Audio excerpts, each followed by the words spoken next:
Bezrat Hashem,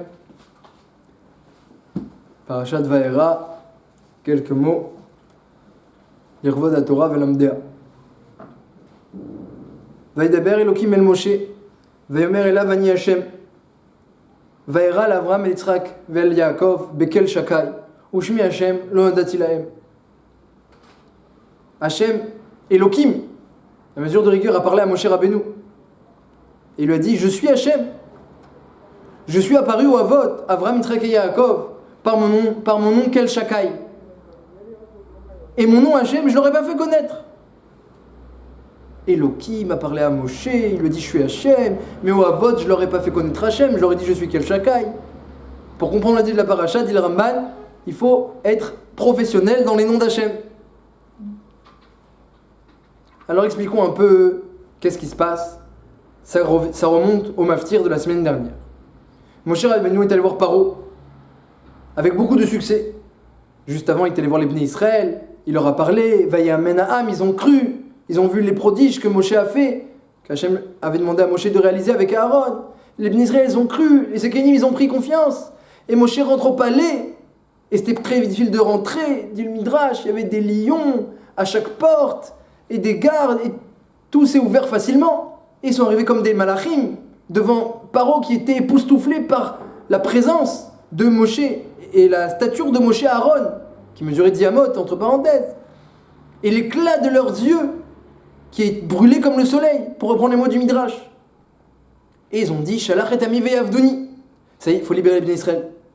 Laisse partir mon peuple, a dit Hachem.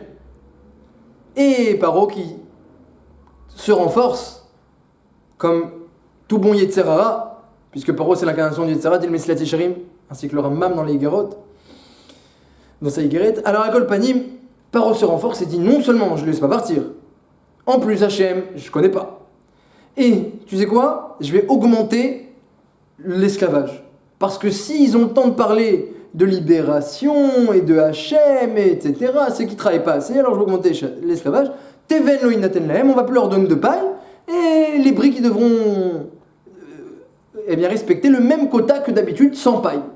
Donc, on imagine c'était quoi le quota de briques? Depuis 116 ans, ils n'en peuvent plus, sont mortifiés, et maintenant il n'y a plus de paille. Sans paille, on doit faire les mêmes quotas de briques, c'est surhumain. Voilà ce qui s'est passé la semaine dernière. Moshe Rabbeinu est allé voir Hachem. Alors d'abord les Bnei Israël ont vu Moshe, ils ont dit vraiment Moshe Rabbeinu, tu as fait du mal à ce peuple, tu donnes une épée à Paro pour nous tuer. Donc ils se sont plaints à Moshe Rabbeinu. Ils ont dit qu'Hachem te juge. Qu'Hachem te juge, Moshe. Comme ça, ils ont dit les Bnei Israël à Moshe Rabbeinu. Et Moshe Rabbeinu qui retourne chez Hachem. Il dit, mais pourquoi tu m'as envoyé? Tu m'as envoyé, tu m'as dit, vas-y, le buisson ardent, on va sauver. Pourquoi tu m'as envoyé? Et pourquoi tu as fait du mal à ce peuple? Et depuis que je suis Ouméaz, depuis que je suis allé chez Paro, il a fait du mal. Et sauvé, tu n'as pas sauvé. Et Hachem qui s'énerve. Vaidaber Elokim, Midat Adin. La rigueur divine a parlé à Moshe, ça va pas? De parler comme ça? Midat Adin, elle a voulu tuer Moshe Rabbeinu. Ani Hachem. Ah. La Midat Adin a été calmée par Midat Arachaim qui a dit il n'a pas parlé pour son kavod, il n'a pas parlé pour son intérêt. Il est mitztaher, il souffre pour les Bnei Israël, Moshe Rabbeinu. Bon, alors ça va, il n'a pas été tapé par Midat Adin. Mais il lui a dit Hachem, qu'est-ce que je regrette les Avot? Qu'est-ce que je regrette les Avot? Ah, les Avot. Chaval al de'avdin velo mishtakrin. Dommage pour ceux qui sont partis et que je n'ai pas oublié. Les Avot, combien de promesses je leur ai fait? Je leur ai fait des promesses. Je ne l'ai pas réalisé. J'ai pas fait connaître mon nom Yudke Vavke. Celui qui réalise rapidement ce qu'il a promis. Celui qui est Ne'eman Eshalem Sahar. Qui est fidèle pour donner la récompense. Je ne leur ai pas fait connaître. Je leur ai fait connaître quel Shakai. Quel Shakai. Alors c'est aussi des Nissim Nistarim, dit le Ramban. Mais c'est pas sans la réalisation des promesses. Ce que j'ai promis, eh bien, ils se sont suffis de la promesse et ils n'attendaient pas. Ils n'avaient pas d'arrière-pensée derrière moi. J'ai dit à Avram Avinu, tu verras par Yitzhak, tu auras une descendance extraordinaire. Après, je lui ai dit, prends ton fils et tu lui fais la shrita. Allez, ou Léola. Est-ce que tu crois qu'il a une arrière-pensée? Dit Hachem à Moshe. Et Yitzhak, je lui ai dit, je te donne Eretz Israël. Et après les Pélishtim, ils rebouchaient ses puits. Tu crois qu'il a une arrière-pensée? Et à Yaakov Avinu, toutes les promesses que je lui ai faites. Et combien de Issourine il a eu? Est-ce que tu crois qu'il a eu une arrière-pensée lorsqu'il a acheté le Chelek de Shrem? Est-ce que tu crois qu'il a eu une arrière-pensée? Il s'est dit, ah, la terre elle me revient et moi je dois payer. Ça, c'est ce qu'a dit Hachem à Moshe Rabbeinu. Les Avot, ah, il est Avot. Qu'est-ce que je les regrette. Il faut comprendre. Quelle est la ta'ana d'Hachem? Il faut comprendre.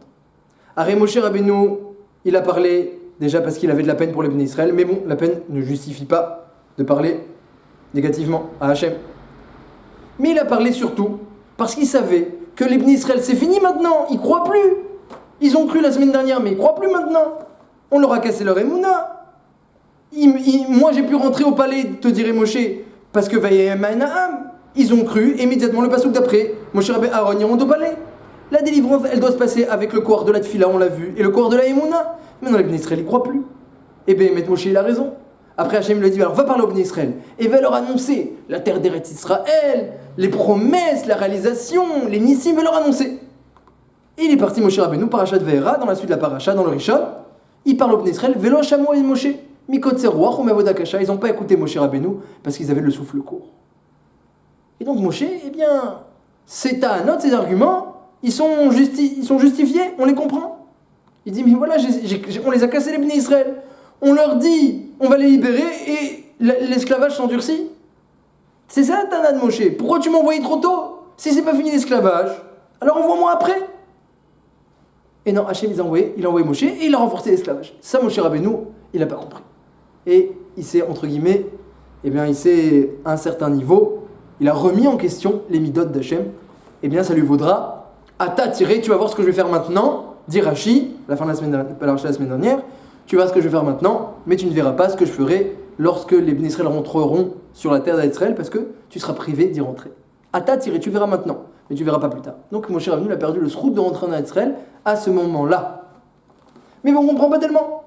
On comprend pourquoi. A priori, la ta'ana de Moshe, elle est justifiable. Elle est légitime. Et Akash Borou qui dit, ah, les Avot, il se plaint, Hachem, il se plaint des Avot. Quelle parole d'Hachem tellement intéressante. Hachem qui se plaint dans la Torah.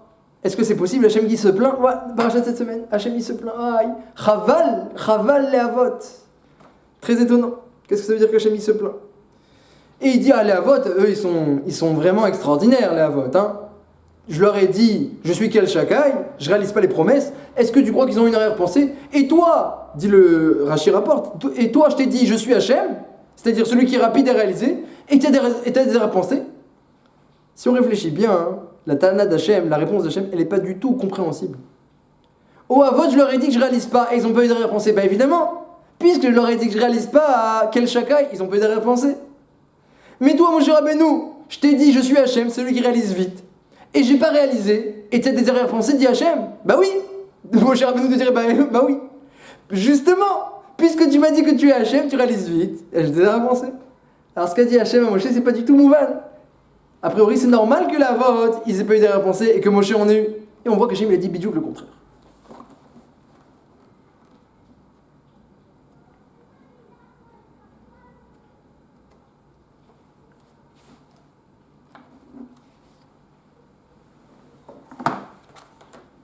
Dans le Midrash, c'est marqué comme ça. Marabi Yitzhak. Akol bekivoui. Tout s'obtient par l'espoir. Akol bekivoui. Comme c'est marqué dans le pasuk, Af orach mishpatecha Hashem kivinucha. Ou les shimcha ta'avat nefesh. Un pasuk dans Yeshaya Kavav, duquel Rabbi Yitzhak dans le Midrash, fin du Midrash Rabbah Parashat Vayechi, apprend que tout s'obtient par l'espoir. Af orach mishpatecha, c'est quoi? C'est les isurim, les souffrances. Les souffrances, comment on est sauvé des souffrances? Dit Rabbi Yitzhak par l'espoir. Celui qui espère, Hachem, sauve-moi de mes souffrances. Il espère, eh bien il sera sauvé des souffrances. S'il n'espère pas, non. À moins que le temps est venu que la souffrance s'en aille. Comme le dit la Gemara, Raim veneemanim. Hachem il a donné un temps précis pour les souffrances. Mais si on espère, eh bien on peut s'en débarrasser avant. Continue le Midrash. Poursuit le Midrash. Les Shimcha, c'est quoi? C'est Kiddush Hachem. Combien un homme va faire de Kiddush Hachem sur terre? C'est aussi une très bonne question. Eh bien, tout dépend de l'espoir. J'espère que je vais faire Kiddush Hashem. Si tu espères, tu auras. Si tu n'espères pas, tu n'auras pas. Srout Avot. Combien un homme va profiter du mérite d'Avraham, Yitzhak et Yaakov? Comme c'est marqué dans le passouk de Ishaïa, où les Zichrecha Ta'avat Nefesh. Zichrecha Rabbi Yitzhak apprend que le Srout Avot, ça dépend de l'espoir. Ta'avat Nefesh, c'est quoi? Ta'ava du Nefesh. La Ta'ava qu'on a pour Olam Haba, pour la Ruchniyut. Ta'avat Olam Haba. Comme ça, c'est marqué dans le Midrash. Combien un homme, il aime le Olam Haba, il aime la Ruchniyut, la spiritualité. Comment tu fais pour aimer tellement la spiritualité? L'espoir. Comme ça dit Rabbi Yitzhak. Et le Midrash ramène un autre pasouk où il dit la Chanina, combien Hachem il fait des cadeaux à un homme, ça dépend de l'espoir, des cadeaux gratuits, la Chanina. La grâce, combien tu as eu de grâce, ça dépend de combien tu espères avoir de la grâce. Slicha, combien Hachem il t'excuse, ça dépend de combien tu as espéré qu'Hachem t'excuse. Et à chaque fois le pasouk, le Midrash il ramène des psukim, des versets pour prouver que à Kol Bekivouy, tout dépend de l'espoir. La fin des souffrances, le Srout Avot, le désir d'avoir Olam Haba, le Kiddush Hachem, les cadeaux gratuits, le pardon d'Hachem, tout dépend de l'espoir. Comme ça c'est marqué dans le Midrash. Hachéla, qu'est-ce que c'est l'espoir? Qu'est-ce que c'est l'espoir? Il faut savoir qu'il y a une grande différence entre la Emouna et le Bitaron. Entre la foi et l'espoir. Puisque le Bitaron, la confiance en Hachem, Rabbi Yonah dit que c'est très proche de la notion d'espoir. La confiance en Hachem, c'est quelqu'un qui espère beaucoup en Hachem. Tellement il espère que eh bien, ça le rassure et il est confiant. Ça lui fait naître en lui un sentiment de confiance et de sécurité parce qu'il a beaucoup d'espoir. Un espoir véritable, un espoir certain, comme quelqu'un qui espère dans son père, son ami, qui lui a promis quelque chose. Eh bien l'espoir, c'est complètement différent de la émouna, de la foi. Les Bnei Israël, eh bien quelque part il y a une contradiction dans leur comportement et on va voir que cette contradiction n'en est pas une. Moshe Rabbeinu est venu, il leur a dit Hachem va vous libérer, parachat Shemot. Il leur a fait le sang, l'eau en sang, le bâton en serpent, la main qui se transforme en lèpre, il leur a fait les prodiges. Hachem va vous libérer. Vayamen Ha'am. Le peuple a cru. Nifla. Et ensuite Moshe Rabbeinu dit par contre, dans la parasha de cette semaine, la terre d'Eretz Israël, vous allez recevoir, et les Nissim, Hachem va vous libérer, Veitzalti, Veotseti, Vegaalti, Velakarti, les 4 termes qui sont par rapport aux 4 causes. Et les Bnei Israël, on n'entend pas. Ils n'ont pas entendu. Qu'est-ce que ça veut dire qu'ils n'ont pas entendu? Ils n'ont pas cru? Bien sûr qu'ils ont cru. Depuis la semaine dernière, ils ont cru. Ils n'ont pas entendu, ça veut dire qu'ils n'ont pas espéré. Ils n'ont pas tilté. Ils n'ont pas pensé à ce que Moshe Rabbeinu leur promet. Moshe Rabbeinu leur fait des promesses. Voilà ce que vous allez recevoir. La conséquence d'une promesse, c'est la naissance d'un espoir. Les Bnei Israël n'ont pas eu espoir. Croire, ils croient. Ça va d'ailleurs, ils croient depuis la paracha de la semaine dernière. Mais espoir, ils n'ont pas encore eu. Et c'est autre chose, l'espoir, ça n'a rien à voir avec la croire. Croire, c'est un fait. Je crois. C'est tout, ça s'arrête là. L'espoir, c'est pas un fait. C'est sur le futur. C'est une attente. Pour avoir une attente, il faut pouvoir avoir un cœur libre. Les Bnei Israël n'avaient pas le cœur libre pour avoir cette attente-là. Et il faut savoir que cette attente-là, et ça c'est le Yesod, que Hachem a voulu apprendre à Moshe Rabbeinu au Klal Israël. Cette attente-là, l'espoir en Hachem, ça ne dépend pas de la situation présente, de la matzav dans lequel on est. Et au contraire, le matzav dans lequel on est, il n'est pas du tout révélateur, au contraire, il peut cacher l'espoir. Si quelqu'un, tout va bien dans sa vie, et on lui dit, tu espères en Hachem, il dit, ah oui, moi j'espère, de tout mon cœur, etc. En vrai, il n'espère pas du tout. Il est très content de ce que Hachem lui donne, et donc ça lui donne un sentiment de confiance naturelle, et il lui appelle ça de l'espoir. L'espoir, c'est pas ça. L'espoir, c'est pas lié au temps T. L'espoir, c'est lié au temps T plus 1. T plus 1. Combien tu attends d'Hachem? Et c'est ça la confiance, c'est ça l'espoir que Hachem vante chez les Avot. Les Avot, je leur ai dit, je vais pas réaliser les promesses. Je vous fais des promesses, mais je ne réalise pas. Quel shakai? Quel shakai? C'est Midat Adin, c'est des choses naturelles. Il n'y aura pas forcément des nissim, il n'y aura pas forcément la réalisation. Les Avot, ça veut dire quoi? Ils ont peur d'arrière-pensée. Ça veut dire quoi? Ils attendaient rien d'Hachem? Ils attendaient tout d'Hachem.